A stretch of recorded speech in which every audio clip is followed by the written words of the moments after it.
Hey Latin 2, I wanted to make a quick video on the intensifier Ipse. And the reason I wanted to do it is because I've noticed recently a couple of people getting confused about what's going on with Ipse. It's not a new word, it's one we saw in Latin 1, but it's not one that I've made a video on, although I have referenced it in previous videos.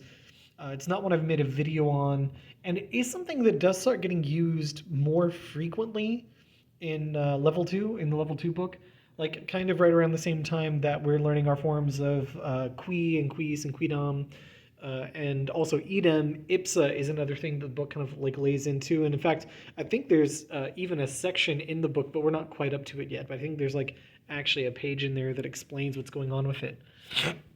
So I hesitate to call it a pronoun. My personal favorite term for this is to call it the intensifier ipsa, and I hesitate to call it a pronoun because it kind of behaves like a pronoun and it kind of doesn't. What I mean by that is, well, first of all, when you look at the forms of it, it actually looks a whole lot like a pronoun. Like when you see the genitive and dative singular, you'll notice that they are ipsius and ipsi in every single gender. This is like, cuius and cui, or eus and ei, or ilius and illi. Like this is a thing that we see other pronouns do, which is to have genitive and dative singulars that end in ius and I and are the same in every gender.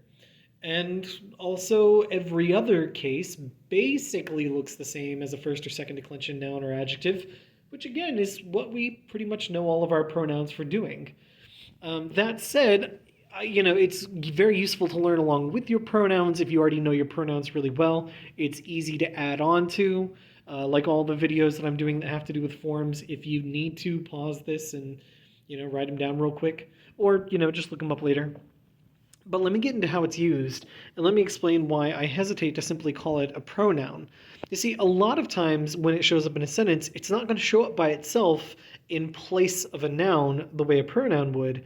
It's actually going to show up like an adjective, sitting beside a noun that it agrees with in case, number, and gender, right? Because all nouns and adjectives must agree in case, number, and gender. It's how they go together, it's how one modifies the other. And so if you look at this simple little sentence I've got right here, it says, I gave a little bit of money to Luke himself. And so what's going on here is that ipso is intensifying Luke. They are both dative, they're both singular, they're both masculine, they go together. Ipso is agreeing with Luke. And so that's what I mean by an intensifier. I'm not just saying that I gave it to Luke, I'm saying I gave it to Luke himself. All right, so it gives some extra weight and some intensity to what's going on there. All right. Now, that said, it's not unuseful to think of it like a pronoun because besides declining like a pronoun, usually it shows up in a situation like this, but it can stand in place of a noun. Like you might see it in a sentence or a pair of sentences like this one, where the first of these two sentences says, Luke lost the money. And then instead of renaming Luke, I leave him implied in the second bit, but I still put in a nominative. I put in an ipsa, which agrees with Luke, but it agrees with an implied Luke. So it's almost as if it's standing here like a pronoun in place of Luke. Now technically I don't need Luke there at all. As long as I'm not changing subjects, I don't have to put in a nominative. I can just leave it implied. But I still have an ipsa here where the nominative would otherwise go if I weren't leaving it implied. So the full thing says, Luke lost the money, and he himself said that it was Leia's fault, right?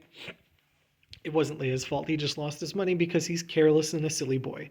But that's what it says. He said it's Leia's fault. And so the ipsa here, you could translate it as he himself in the typical intensifier way, or honestly, you could just translate it as he. It's kind of a judgment call. And some, Latin teachers are going to be really strict about how you translate ipsa versus like if they had put in illa or is instead. But the truth is in translation, it's going to be something of a judgment call. At the least, you'll need to say he. If you really want to emphasize the fact that it's the intensifier, you can say he himself or Luke himself. Even though the word Luke might not be in here, that is who's implied, so you could just translate ipsa as Luke himself if you like. But you might see it in a sentence by itself where it agrees with something that's implied, all right? And that actually sort of gets to another example I wanted to use. People sometimes learn this word and get real used to translating it as himself, or if it's feminine, herself, or if it's neuter, itself. And they're real clear on that. But the thing about it is it intensifies whatever it agrees with. And it doesn't have to agree with a third person noun that's a person or a thing. It can also agree with first or second person ideas as well.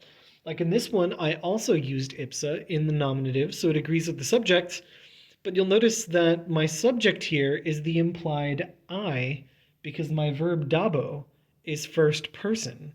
So the subject is I, and that means ipse agrees with I, which is to say, even though it's the same ipse that we used in the sentence before, it no longer means himself because it's not describing Luke or anybody else, it's now describing me.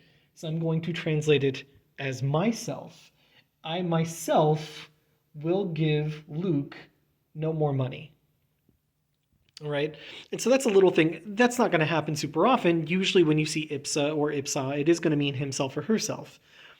But don't forget that it could agree with the first person and get translated as myself, or it could agree with the second person and get translated as yourself. It's totally possible, all right? But the biggest and most important thing is that you don't confuse it with the reflexive. Now, I did actually talk about this, and I gave an example of the intensifier in Latin 1 when I made a video on reflexives. But, now is maybe a good time to remind everybody that in English, we use words like myself, yourself, himself, herself, and itself as both intensifiers and reflexives. Which is to say, if you know those words but have never really thought about them, you may not realize that you're using them in two different ways. And all of the examples I've given you just, previously in this video are actually distinctly different from this one, even though it's going to sound really similar in English.